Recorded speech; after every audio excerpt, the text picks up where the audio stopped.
Welcome to Kumar Inspired Science. And you already know that we covered here 4 subjects. And in the last class, we had covered periodic table in the chemistry और जो कि complete नहीं हो पाया था. Okay, जो कि मैंने बोला था कि नेक्स्ट क्लास में जो है कंप्लीट होगा. तो बहुत सारे स्टूडेंट जिसने कि मेरा पिछला वीडियो एटॉमिक स्ट्रक्चर का नहीं देखे होंगे, जहां पर कि 3 पार्ट्स में एटॉमिक स्ट्रक्चर था और उसमें इलेक्ट्रॉनिक कॉन्फ़िगरेशन का भी एक पार्ट था. अगर वो नहीं देखे होंगे तो आपको क्लियर नहीं होगा 1s 2s 3s कैसे ये जा रहा था. ओके, तो मैंने सोचा कि चलो इसी में मैं एक बार और थोड़ा सा रिवाइज कर देता हूं, क्योंकि जब एसपीडीएफ की बात हो रही है तो पहले भी मैंने बोला था कि 4 ब्लॉक्स होता है, क्योंकि जब इलेक्ट्रॉन जब एटम्स में न्यूक्लियस के चारों तरफ जब चक्कर लगाता है तो देयर आर 4 ब्लॉक और वो एनर्जी लेवल के हिसाब से होता है, lower energy level to higher energy level. तो जो एसपीडीएफ था मैं वो स्ट्रक्चर फिर से बना देता हूं. Okay, 1s 2s 3s 4s 5s 6s यहीं तक रहने दे. एस के साथ पी आएगा, 2p 3p 4p 5p 6p 3d 4d 5d 6d 4f 5f 6f. ये फर्स्ट जाएगा 1s में, फिर किस में गया 2s में. इस साइड से लेंगे राइट टू लेफ्ट.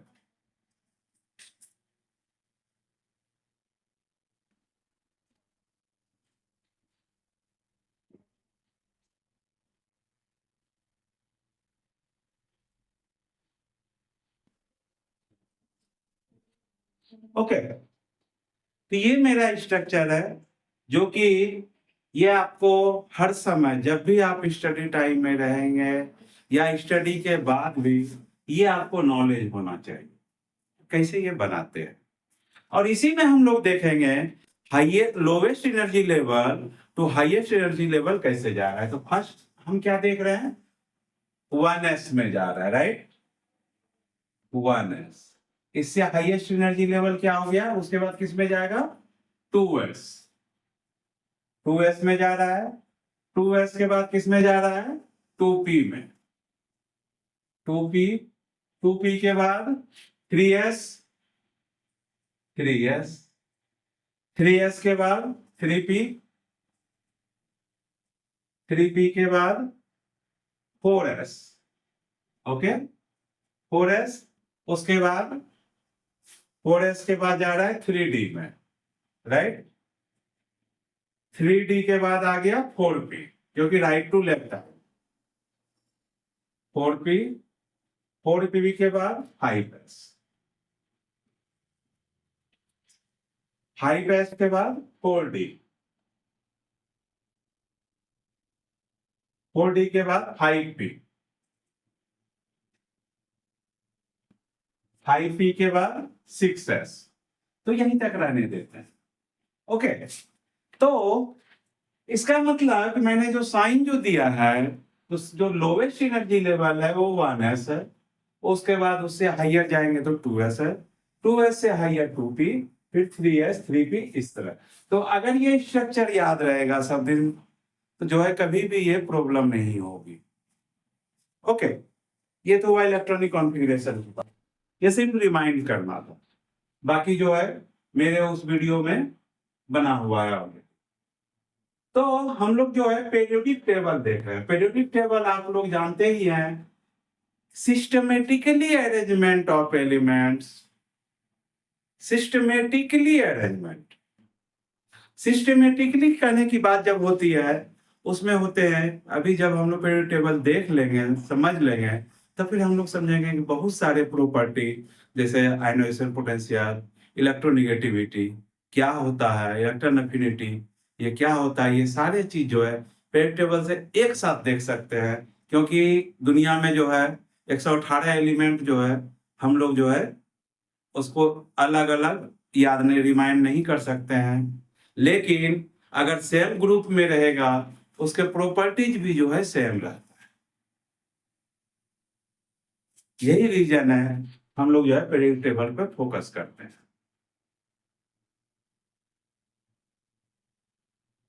तो लास्ट क्लास में हमने देखा था 20 एटॉमिक नंबर तक हमने कवर किया। 20 कहने का मतलब है कि कैल्शियम तक, कैल्शियम का एटॉमिक नंबर 20 था। अब हम लोग 20 से ऊपर चलते हैं।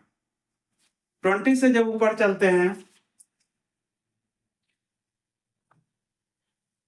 तो आता है 21 एटॉमिक नंबर, जो कि स्कैंडियम का होता है, Sc।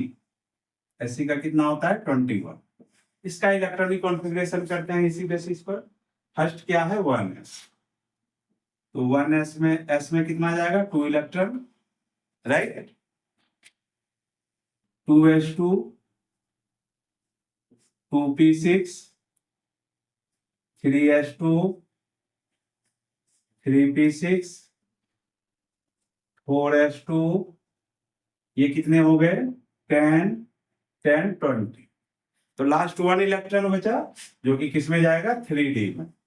डी में मैक्सिमम हमारे जो इलेक्ट्रॉन रह सकते हैं वो 10 रह सकता है। तो जब 1 इलेक्ट्रॉन ही बचा है, इसका मतलब ये डी में चला गया और ये 3d1, राइट। यहां तक तो इलेक्ट्रॉनिक कॉन्फ़िगरेशन है, क्लियर है। अब हम लोग देखेंगे जब डी में गया, तो मैंने फर्स्ट क्लास में बोला था कि एस या पी में जाएगा तो जो जो उसका सब ग्रुप होगा वो ए होगा, क्योंकि दो ही ग्रुप होता है, इधर ए होगा या बी होगा। तो अभी जो लास्ट इलेक्ट्रॉन जा रहा है मेरा डी में जा रहा है, जब डी में जा रहा है तो इसका मतलब इसका ग्रुप क्या होगा बी, राइट। और डी के केस में जो है लास्ट का ये जो है ये दोनों ऐड होता है ग्रुप के लिए, राइट। ये सिर्फ डी के ही केस में देखते हैं, ओके। तो अभी मेरा कितना हो गया,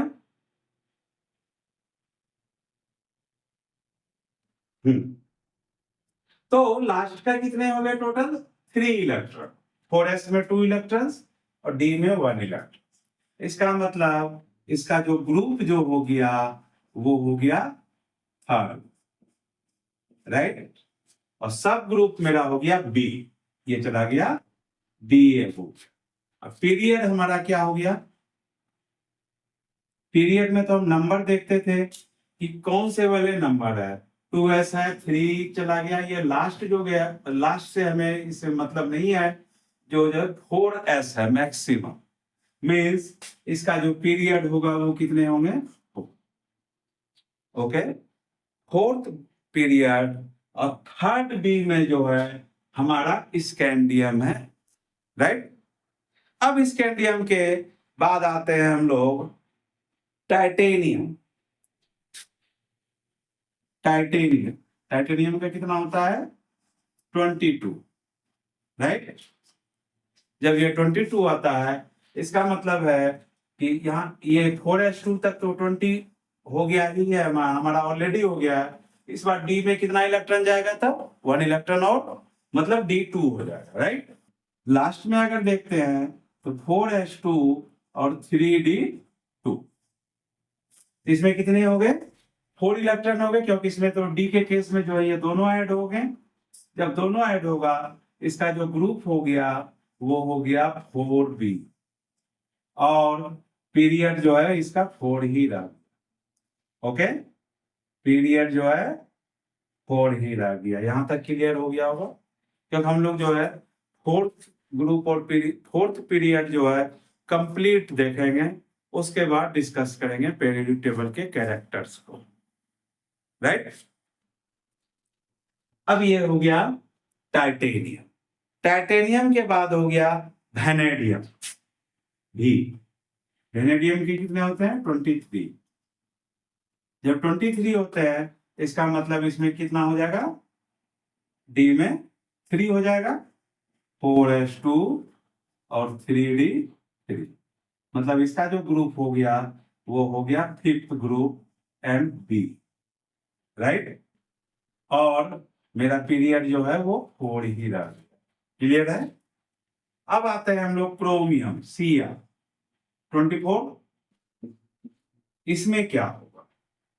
मैंने एक चीज और बोला था जो इलेक्ट्रॉनिक कॉन्फ़िगरेशन में भी आप देखेंगे कि या तो sp-df जो होता था, sp-df, इसमें मैक्सिमम 2 इलेक्ट्रॉन्स, p में 6, d में 10, f में 14, या हाफ फील्ड जो होगा, या तो कंप्लीटली फील्ड हो या हाफ फील्ड हो। तो 1 इलेक्ट्रॉन का जो है वो ये मैनेज करेगा कंप्लीट फील्ड में और हाफ फील्ड में। तो अगर इसके पास बोले तो 1 हो गया हाफ फील्ड, 3, 5, 7। तो कायदे से जो है हमारा यहां पर आना चाहिए था क्या? इसी के हिसाब से 4s2 और 3d4 यही आना चाहिए था।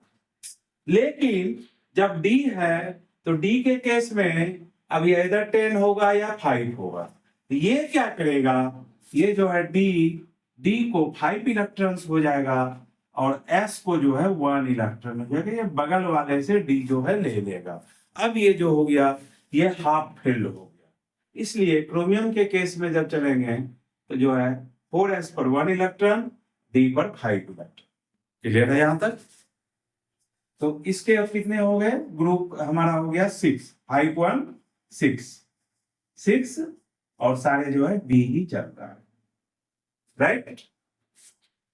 क्रोमियम के बाद हम लोग चलते हैं 25 जो कि मैंगनीज का होता है, M। इस कंडीशन में क्या होगा? 4s2 और 3d5। इसमें तो क्लियर है क्योंकि इसको लेने की जरूरत नहीं है क्योंकि 25 है। 4s2 तक मेरा 20 हो गया इसके हिसाब से, डी में 5 चला गया, 25 हो गया। तो ये कितने में हो गया? सॉरी ये 6 है ना, 6। ये कितना हो गया लास्ट में? 5 to 7। ये कितना हो गया? 7b, right. ये हो गया हमारा 7b मैग्नीशियम। मैग्नीशियम के बाद हम लोग चलते हैं Fe पर।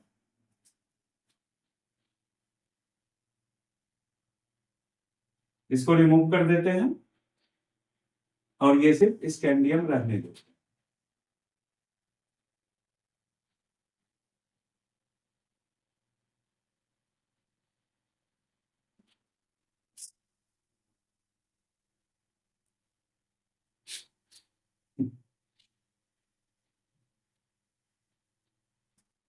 Fe,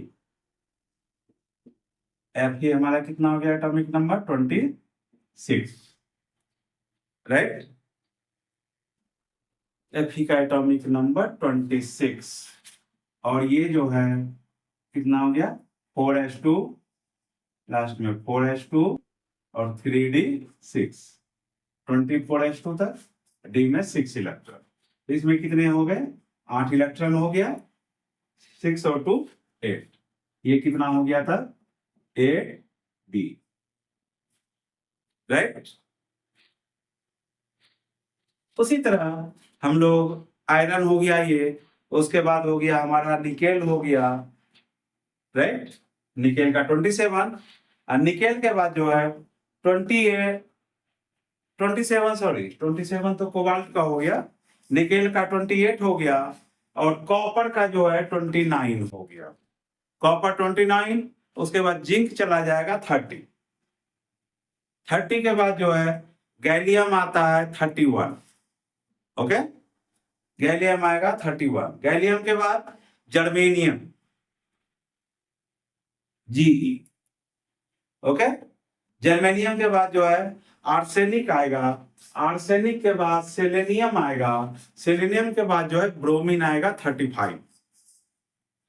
तो पीरियोडिक टेबल हमने देख लिया SPDF, तो डी में जब जा रहा है तो हमारा जो है वो बी ग्रुप में जा रहा है, और एस और पी में जा रहा है वो ए ग्रुप में जा रहा था। अब देखते हैं पीरियड टेबल किस तरह का होता है। ओके, क्योंकि ये अब जो पीरियडिक टेबल सब जगह कहीं ना कहीं मैप में मिल जाएगा। अब हम लोग देखते हैं पीरियड टेबल में किस तरह रहता है। तो फर्स्ट ये ग्रुप हो गया, ये हो गया हमारा फर्स्ट ए, फिर हो गया सेकेंड ए, राइट। और हमारा जो पीरियड टेबल में फर्स्ट एलिमेंट हमारा क्या था, हाइड्रोजन था, H फर्स्ट एलिमेंट। हाइड्रोजन के बाद फिर सेकेंड आता था, सेकेंड क्या हो गया, हीलियम, तो इस साइड चला जाएगा तब, हाँ सेकेंड ए हो गया। उसके बाद जो है हमारा जो है यहां से आएगा जो ये क्या होगा, थर्ड बी, फिर फोर्थ बी, सारे बी में जाएगा, फिर 6 7 8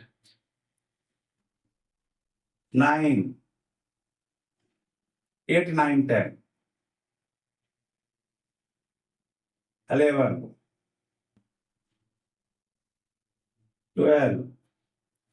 तो ये जो है हमारे जो है सब बी में जा रहा है, राइट। बी के बाद आप देखिएगा जो फर्स्ट ए और सेकेंड ए था, उसके बाद हमारा यहाँ पर थर्ड ए स्टार्ट हो रहा है, थर्ड ए के बाद फोर्थ ए, फोर्थ ए के बाद फिफ्थ ए, सिक्स ए, सेवन ए, और लास्ट में सिर्फ 8 होगा, क्योंकि 8 जो है इनर्ट गैस है जो कि हीलियम से स्टार्ट होता है। तो फर्स्ट ए, सेकेंड ए यहां पर आ गया, थर्ड, बीच में जितने भी हैं ये बी है, क्योंकि ये जो है डी ब्लॉक एलिमेंट है, लास्ट में डी में गया, राइट। तो ये हमारा this is all about periodic table. Okay, ये क्लियर हो गया होगा। इसका मतलब जो फर्स्ट ए है इसको हम लोग बोलते हैं अल्कली मेटल्स,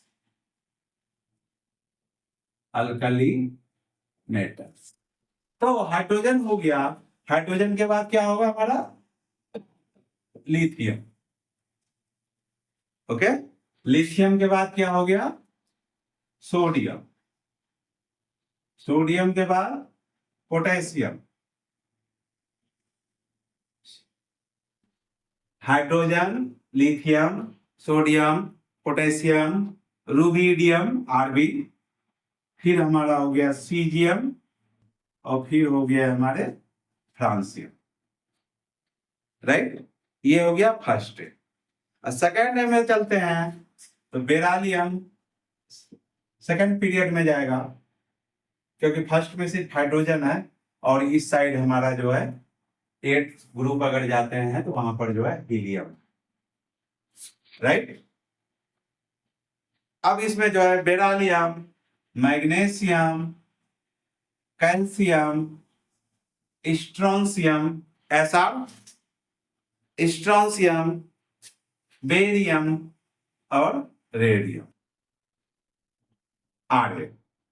ओके, इसको बोलते हैं हम लोग एल्कलाइन अर्थ मेटल, मीन्स जो है हमारे जो है ये अर्थ में भी मिलता है। तो हम लोग देख रहे हैं कि ग्रुप में जो है अगर उसी तरह हम लोग सेवंथ ग्रुप की बात बोलते हैं, ये थर्ड है, फोर्थ है, फिफ्थ है, सिक्स है, सेवंथ है। जब सेवंथ की बात, ये बी को अभी डिस्कस नहीं करते हैं हम लोग, यहाँ पर जो है सपोज करते हैं सेवंथ ए ले लेते हैं, सेवंथ है जो कि यहाँ जो है बोर्ड के स्पेस के चक्कर में ज्यादा नहीं हो पा रहा है। अगर हम लोग सेवंथ की बात बोलते हैं तो सेवंथ में हमारा जो है fluorine, chlorine, bromine, chlorine, chlorine, bromine iodine एस्टेटिन. Okay, chlorine, chlorine, bromine, iodine, एस्टेटिन. ये जो है सेकंड से स्टार्ट हुआ, राइट. क्योंकि फर्स्ट में जो है, फर्स्ट पीरियड में हमारा सिर्फ दो ही एलिमेंट है, एक हाइड्रोजन है और सेकंड हीलियम है. ओके, इस और ये जो है सेवंथ ग्रुप को क्लोरीन, क्लोरीन, ब्रोमीन, आयोडीन, एस्टेटिन, इसमें जो है सेवंथ इसलिए है कि इसमें जो है लास्ट में कितना है, 7 इलेक्ट्रॉन है. और इसको हम लोग हैलोजन भी बोलते हैं, हैलोजन ग्रुप. और एट्थ ग्रुप जिस जहां पर कि हीलियम आ रहा है, हीलियम, नियन, आर्गन, क्रिप्टन, जेनन, रेडन. हीलियम, नियन, आर्गन, क्रिप्टन, जेनन, रेडन, ये जो 6 एलिमेंट है इसे हम लोग इनर्ट गैस बोलते हैं, जो कि एट्थ ग्रुप में है. ना ये ए है ना ही ये बी है, क्योंकि इनर्ट गैस को हम लोग कोई भी जो है सब ग्रुप नहीं लिखते हैं. यहां तक तो क्लियर हो गया. तो अब हमने बोला था ये पीरियड टेबल का बेनिफिट क्या है, राइट. तो जितने भी सेम ग्रुप में एलिमेंट्स है उसके जो है प्रॉपर्टीज भी मिलता जुलता है, सेम प्रॉपर्टीज रहता है. ओके, मीन्स अगर हम लोग बात करते हैं lithium, sodium, potassium, rhodium, caesium, francium, ये हाइड्रोजन को अगर छोड़ दें, हाइड्रोजन इसलिए कि हाइड्रोजन एक ऐसा एलिमेंट है जो कि जो है ये इट्स पीरियड टेबल में हाइड्रोजन फर्स्ट ग्रुप में आ रहा है, लेकिन ये हाइड्रोजन जो एक ऐसा एलिमेंट है जो कि metallic and non metallic properties both show करता है, वो हम लोग आगे देखेंगे. उसी तरह जब 6A की बात आती है, 6A में जो हमारा फर्स्ट एलिमेंट होता है वो होता है ऑक्सीजन, राइट. और जब ऑक्सीजन आती है तो उसमें 6A में क्या क्या आएगा, ऑक्सीजन. ऑक्सीजन के बाद आएगा sulphur, selenium, tellurium, polonium, right. Oxygen, sulphur, selenium, tellurium, polonium, ये 5 एलिमेंट है 6A में. और ऑक्सीजन एक ऐसा एलिमेंट है, ऑक्सीजन तो ऑलरेडी जो है 6A में है. तो ऑक्सीजन जो है it is the most electronegative element found in this world. Clear नहीं हुआ होगा, नहीं हुआ. कहने का मतलब है ऑक्सीजन जिसके साथ भी मिलेगा, सपोज करते हैं कि दो एलिमेंट है, सल्फर भी है, सल्फर भी है 6A में, इसका मतलब उसमें क्या होगा, नेगेटिव चार्ज होगा, क्योंकि लास्ट में 6 इलेक्ट्रॉन्स है. 6 इलेक्ट्रॉन्स है तो वो 2 इलेक्ट्रॉन्स लेगा फॉर द स्टेबिलिटी. तो 2 इलेक्ट्रॉन जब लेगा तो इसका मतलब सल्फर भी निगेटिवली चार्ज है, ऑक्सीजन भी निगेटिवली चार्ज है, और दोनों पर जो है -2 होने चाहिए. बट अगर हम लोग बॉन्डिंग के केस में चलेंगे, जब सल्फर जो है हमारा ऑक्सीजन के साथ ऐड होता है तो सल्फर का जो है प्रॉपर्टी अब ये पॉजिटिव हो जाएगा, क्योंकि ऑक्सीजन जो है अपने में तो निगेटिव रहेगा लेकिन सल्फर को ये पॉजिटिव कर देगा. मैंने इसलिए बोला oxygen is the most electronegative element found in this world, right. तभी जो है इतने कम टाइम में जो है बहुत सारे प्रॉपर्टी जो है हम लोग डिस्कस नहीं कर सकते हैं. जो नेक्स्ट पार्ट जब हम लोग देखेंगे तो उसमें जो है हम लोग बहुत सारे एलिमेंट के प्रॉपर्टीज देखेंगे, ionization potential, electron affinity, electronegativity, ये सारी चीज हम लोग देखेंगे. बहुत सारे एलिमेंट के कैरेक्टर भी देखेंगे, जैसे हाइड्रोजन, हाइड्रोजन में जैसे था फ्लोरीन, क्लोरीन, ब्रोमीन, आयोडीन, एस्टेटिन, इसके सेम प्रॉपर्टीज है. सेम प्रॉपर्टीज है तो जो फ्लोरीन का प्रॉपर्टीज होगा वही क्लोरीन के प्रॉपर्टीज होंगे, वही ब्रोमीन के प्रॉपर्टीज होगा, राइट. तो हम लोग on the basis of periodic table next class में हम लोग डिस्कस करेंगे कि कौन मेटल्स है, कौन नॉन मेटल्स है, इलेक्ट्रॉन अफिनिटी क्या होता है, आयनाइजेशन पोटेंशियल क्या होता है, इलेक्ट्रॉन अफिनिटी क्या होता है, ये सारे प्रॉपर्टी जो है हम लोग डिस्कस करेंगे. ओके. और जो है इसलिए आप जो है फर्स्ट पार्ट को भी देखिए, और फर्स्ट पार्ट भी देखने से पहले जो इलेक्ट्रॉनिक कॉन्फ़िगरेशन था इट इज मस्ट, क्योंकि जब अगर एटॉमिक स्ट्रक्चर इलेक्ट्रॉनिक कॉन्फ़िगरेशन नहीं देखते हैं तो विदाउट इलेक्ट्रॉनिक कॉन्फ़िगरेशन जो है हम लोग जो है ये पोजीशनिंग हम लोग नहीं कर सकते एलिमेंट्स के। तो एक चीज और मैंने डिस्कस किया था पीरियड टेबल के फर्स्ट क्लास में कि जो है मेंडलिक सक्सेस हुए थे, लेकिन वो सक्सेस नहीं हो पाए थे। क्यों? कि उन्होंने जो उससे पहले जो प्रॉपर्टी जो आदमी सारे मान के चल रहे थे, उसका जो है मास नंबर का प्रॉपर्टीज होता है, मतलब एलिमेंट का जो मास नंबर है वही प्रॉपर्टीज है। जबकि हमने देखा कि सब जगह जो भी पोजिशनिंग कर रहे हैं वो एटॉमिक नंबर के बेसिस पर कर रहे हैं, क्योंकि सबका हमने इलेक्ट्रॉनिक कॉन्फ़िगरेशन जो निकाला वो एटॉमिक नंबर का निकाला है, और यही मोस्ले ने किया था और वो सक्सेस रहे थे। This is all about periodic table. अब जो है हम लोग सिर्फ प्रॉपर्टीज देखेंगे नेक्स्ट क्लास में, periodic on the basis of periodic table जो है डिफरेंट प्रॉपर्टी जो मैंने डिस्कस किया। This is all about the class and I request you all to view, share and subscribe the channel so that you will get notified in time. Thank you.